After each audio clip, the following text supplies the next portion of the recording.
ठाकुरଙ୍କ पाखरे भोग लगाइबा पई हो बा एमिति मिठा खाइबा पई इच्छा हेले एई भली सहज स्वादिष्ट बा 10 रु 15 मिनिट रे बनि जाउतबा पेड़ा को निश्चय घरे बनांतु।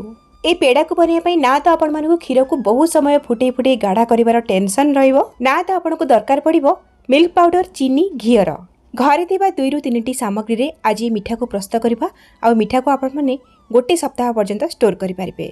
आ मिठार भितरर टेक्सचर देखंतु पाटी रे पकेला मात्र ही मिलै जिवो। एई भली परफेक्ट पेड़ा बनिया पई वीडियो को संपूर्ण देखंतु। वीडियो भल लागिले लाइक करिवे शेयर करिवे चैनल रे नुआ थिले सब्सक्राइब करनेबे फेसबुक पेज रे देखुथिले फॉलो तो निश्चय करिवे। नमस्कार लता ओडिया किचन रे आपण समस्तंकु अनेक अनेक स्वागत। आज रे पेड़ा बनिया पई एठी मु 1.5 लिटर गाय क्षीर नेची आपण माने कम अधिया करके नै पारिबे। तो ए 1.5 लिटर क्षीर रु प्रथमे हमें छेना छिड़ेबा। एठी आपण माने पैकेट क्षीर बा फुल फैट मिल्क नै पारिबे। तफात एतिकी रहइबो गाय क्षीर पैकेट क्षीर अपेक्षा फुल फैट मिल्क रे बेसी छेना बाहरिबो। एबे हमें गैस रो फ्लेम को मीडियम टू हाई रे रखिबा और क्षीर को गोटे फुटा आसला पर्यंत बा गोटे उतुरा आसला पर्यंत फुटै नबा। तो ये देखंतु गोटे फुटा बा गोटे उतुरा आसीगला। एबे हमें गैस रो फ्लेम को ऑफ करनबा और एपटे देखंतु क्षीर को छिंडिया पई गोटे छोट बाउल रे मु 2 चम्मच नेबी विनेगार। एठी आपण माने विनेगार बदल रे लेंबू रस भी नै पारिबे। 2 चम्मच विनेगार पई 2 बड़ा चम्मच पानी आमे देकी भल भाबरे गोळै नबा। केबे भी क्षीर छिंडिया पई डायरेक्ट विनेगार बा लेंबू रस देबेनी नहले छेना टाण हो जिवो। लेंबू रस नउथिले भी सेथिरे आपण माने पानी मिक्स करिवे और क्षीर को छिंडेबे। क्षीर को छिंडेबा आगरु आपण माने गैस रो फ्लेम को निश्चय ऑफ करिवे। क्षीर फुटुथिबो जदि आपण माने क्षीर को छिडेइबे ताहाले आपणकर छेना टाण हो जिवो। तो गोटे थरे आपण माने विनेगार पानी मिक्स देबेनी अल्प अल्प देकी एठी आपण माने क्षीर को छिंडेबे। जेते जेते आपण माने आको गोळे गोळे जिबे देखिबे क्षीर आपणकर भलरे छिंडी जिवो माने छेना पानी आपणको पूरा अलगा जणा पड़िबो। तो एठी देखंतु पानी रे छेना पूरा क्लियरली देखा जाउची। पानी पूरा अलगा छेना पूरा अलगा। एठी हमर छेना छिंडी गला।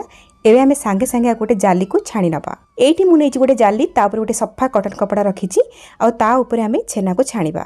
ए जो गरम छेना पानी रे छेना को बहुत समय पकेकी रखिबेनी सांगे सांगे छाणी नेबे नहल तो आपणकर छेना टाणा बनिबो। ये जो छेना पानी आमर बाहर आपको आपण माने फोपाड़ीबेनी ठंडा हो गला परे फ्रिज रे स्टोर करके रखि पारिबे। एथिरे आपण माने कांजी कड़ी बा अटा चकटिला बेले व्यवहार करि पारिबे। एबे आमे छेना रे पानी देकी भल भाबरे धोई नबा काहेकि ना क्षीर को छिंडिया पे आमे जो खटा व्यवहार करथिले तार टेस्ट बा बास्ना आथिरे जेंती न रहि जिवो। तो धोई सारला परे कपड़ा सह एई भली भाबरे आमे उठे नबा आ हल्का की आकु स्क्वीज करनबा माने एक्सेस पानी जो छेना रे थिबो ना सेटा बाहर जिवो। अत्यधिक आकु चुपुड़ी की सुखिला करबा दरकार नहीं। एक्सेस पानी को हमको बाहर करिवार अछि एई भली भाबरे। ता माने छेना अधिक सुखिला न होई कि सेतरे हल्का हल्का पानी अंश रहिबा दरकार। छेना को हल्का चुपुड़ी की गोटे बड़ प्लेट को आमे रखिबा। तो 1.5 लिटर क्षीर रे 300 ग्राम पाखापाखी छेना तैयारी हिची आ हाथ रे एई भली भाबरे आमे गुंड करनबा। आपण माने चाहिले ए पेड़ा बनिया पई मार्केट रे मिलुथिबा रेडीमेड पनीर रा मध्ये व्यवहार करि परिबे। एबे हमें छेना को ग्राइंडर जार रे दबा आ पानी दबानी एमिति ही किछि सेकंड पई ग्राइंड करनबा। जेहेतु छेना हमर खंड खंड होई कि अछि ताको स्मूथ करके बा चिकन करके ग्राइंड करबा। आपण चाहिले ग्राइंड न करके मध्ये हाथ रे स्मूथ करके चकटी परिबे किंतु ग्राइंड कर देले सुविधा हबो। तो एठी देखंतु मु ग्राइंड करके नै आसी आ देखंतु एई भली चिकन करके ग्राइंड करिवे। आपण जदि सबु छेना को गोटी थरे ग्राइंड करूछंती मो भली ताले आपण कोन करबे किछि सेकंड ग्राइंड करनेबे पुणी छेना को तळ ऊपर करके पुणी किछि सेकंड ग्राइंड करनेबे। एमिति कले छेना रे गोटा अंश रहइबनी पूरा स्मूथ हेकी बाटी हे जिवो। ताको साइड रे रखिबा। एपटे देखंतु फ्लेम ऑन करके बसैछि गोटे कड़ी मोठी नॉन स्टिक कड़ी नैछि। आपण माने जे कोनोसी मोटा भारी कड़ी नबा पई चेष्टा करिवे। एबे हम एथिरे दे देबा मिठा पई गुड़। तो ये 300 ग्राम छेना आमर होइथिला ता पई एठी मु नेछि 150 ग्राम रो गुड़ जति कि छेना तार आधा गुड़। आपण माने मिठा निज हिसाब रे कम अधिया करि पारिबे। तो गुड़ जति टेला थिबो आपण माने टिके गुंड करके नेबे ये मेल्ट हवा पई सहज हबो।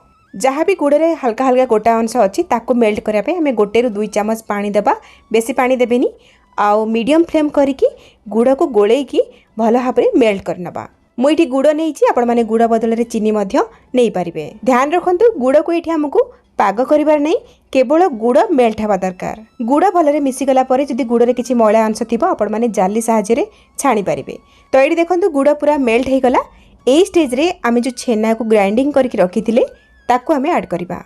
एई समय रे गैस रो फ्लेम को पूरा स्लो कर देबा। स्लो करिकि छेना को दबा आ भल भाबरे छेना को गुड़ पानी रे गोळै नबा। ध्यान रखंतु गुड़ रे बेसी पानी देबिनी नहले मिठा प्रस्तुत करिया पई बहुत समय लागिबो। तो एठी देखंतु मु छेना को गुड़ सहित भल भाबरे गोळै नैछि पूरा चिकन हो जाइछि।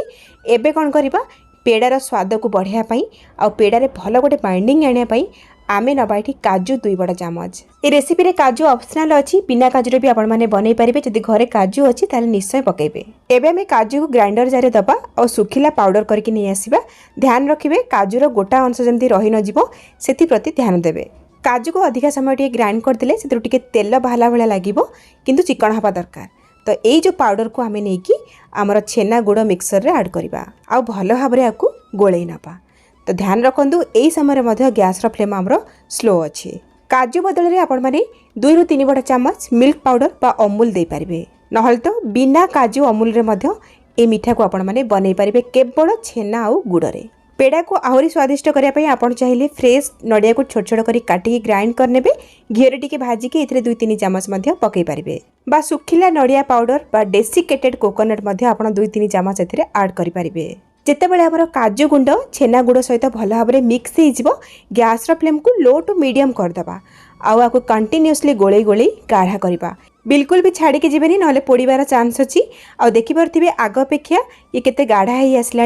ये गाढ़ा हाँवाई बेसी समय लगभग पाखापाखि 5 ରୁ 6 मिनिट ही आपको लगे से भितर ही आपंकर ये गाढ़ा हो। तो देखो आउ कि समय एमती मिक्स कलापर ये आहरी टी गाढ़ा हो गला। एबे आमे ए स्टेज रे आधा छोट चामच गुजराती गुंड दबा गोले नबा लो टू मीडियम फ्लेम रे आउ टिके को गाढ़ा करनबा। माने हमर छेना गुड़े जहाँ भी पानी अंश थिबो से सब सुखिला पर्यंत गाढ़ा करबा। आ ये मिक्सरटा ऑटोमेटिक कड़ई रु छाड़ी आसीबो आ गोटे डो फॉर्म को पळी आसीबो एई भली भाबरे। तो आउ कि समय पर देखंतु ये आहरी गाढ़ा हो गला खुआ भाया देखा ना जेहेतु गुड़ पड़ी कलर भी बहुत बढ़िया आसी। आउ जो ये होना आपण स्पैचुलर किसी भी लगभग तेलिया तेलिया आपन को लगे और अल्प टी मिक्सर नहीं कि मैंने हाथ में यही भाव में सेप देवे माने गोटे राउंड करेंगे देखिए हाथ में आपंकर बिल्कुल लगभग और सहजरे गोल बनी जाऊँ। एमती हेले जानवे आपंकर ये जो छेनार मिक्सरटा एकदम रेडी पेड़ा बनवाई। आठ हो सुखिला करेंगे कहीं ये ठंडा है ऑटोमेटिक सुखिला हो। गैस फ्लेम को बंद करके आपको आम गोटे प्लेट को बाहर करनबा आउ टिके खेले नबा। ये टिके ठंडा होपर आम पेड़ा बनवा स्टार्ट करवा। 5-7 मिनिट पर देखंतु ये पूरा ठंडा हो गला आउ आग अपेक्षा देखंतु केते सुखिला मध्य लागुची आ पूरा ओरिजिनल खुआ जमती देखा जाए से ही भाया ही देखा जाउची। तो एबे आम आपको एकाठी करके भल भाव टिके चकटी नबा। तो चकटी हो गला एबे आम पेड़ा बनवा स्टार्ट करवा। पेड़ा बनवा आगु हाथ में टिके घी लगे ना जो कि पेड़ा चिकन देखा आपण मैंने पेड़ा केते छोट केते बड़ बनइबे से हिसाब रे छेनार पोर्शन किछि हाथ रे धरिबे और हल्का टिके फ्रेश करिकी ए भली भाव रे फोल्ड करिकी आपण मैंने प्रथमे गोटे चिकन गोलटे बनई नेबे। मु आज आपन को पेड़ार 4टी डिजाइन देखैबी आपन को जोटा से भीतर पसंद आसीबा आपण मैंने बनइबे। पेड़ा को टिके फ्लैट करके मझिरे आंगुठी रे टिके दबई नेबे। तो ये प्रथम डिजाइन रेडी हो गला। सेकेंड डिजाइन बनवाई पुणी थे चिकन करके गोटे बॉल बन नवा और टिके फ्लैट करनबा आ एई भले गोटे जाली नबा। जाली उपरे से जो फ्लैट करथिबा पेड़ा को हल्का के टिके प्रेस करनबा। तो ये देखंतु केते सुंदर डिजाइन एठी हमर रेडी हो गला। तो एबे हमें थर्ड डिजाइन बनैबा तापाई सेई भली चिकन करके बॉल बनै कि टिके फ्लैट करनबा आ एई भली गोटे टूथपिक बा चामच भी आपण माने नै परिबे सेई थिरे डिजाइन दे पारिबे। ठीक यही भाव में केते सुंदर देखा देखु ये आप खालिया को रखिपारे ना तो जेकोसी ड्राई फ्रुट्स हो टूटी फ्रूटी हो बा चेरी देके डेकोरेट करें। एबे हमें लास्ट डिजाइन बनैबा। तो से भली चिकन करके गोटे गोल बनई कि तापर फ्लैट करके यही भली टिके उच्चा करवा साइड रू जमती आपण माने वीडियो रे देखुचन ना से भली ही करेंगे। तापर मझिरे जेकोसी ड्राई फ्रुट्स हो आपन देकी डेकोरेट करेंगे। मुझे आलमंड देकी सजे देछि देखंतु केते सुंदर देखा पेड़ार ये 4टी डिजाइन रू आपण मानकु को पेड़ा डिजाइन भल लागिला कमेंट सेक्शन रे निश्चय जणेबे। आपण माने ए पेड़ा को तैयारी करिकी जे कोनसी एयरटाइट कंटेनर रे भरिकी फ्रिज भितरे गोटे सप्ताह पर्यंत स्टोर करि परिबे। एठी हमर तैयारी हे गला एकदम नरम नरम पार्टी रे मिलै गला भली छेना गुड़ रे तैयारी पेड़ा। 300 ग्राम छेना रे एठी छोट साइज रो 15टी पेड़ा तैयारी हिची। मार्केट रू किणी के आला भली देखा होची ना देखा तो जाउची किंतु मार्केट पेड़ाठू ये अधिक स्वादिष्ट रहिबो हाइजेनिक रहिबो केमिकल फ्री मध्य रहिबो। आपण माने मध्य ए स्वादिष्ट पेड़ा को घरे बनांतु केमिति लागिला आपन अनुभूति मो सहित शेयर करंतु। ताले आज पई रहउची पुणी आसीबी आ गोटे नुवा रेसिपी नेकी से पर्यंत रहिली नमस्कार बाय जय जगन्नाथ।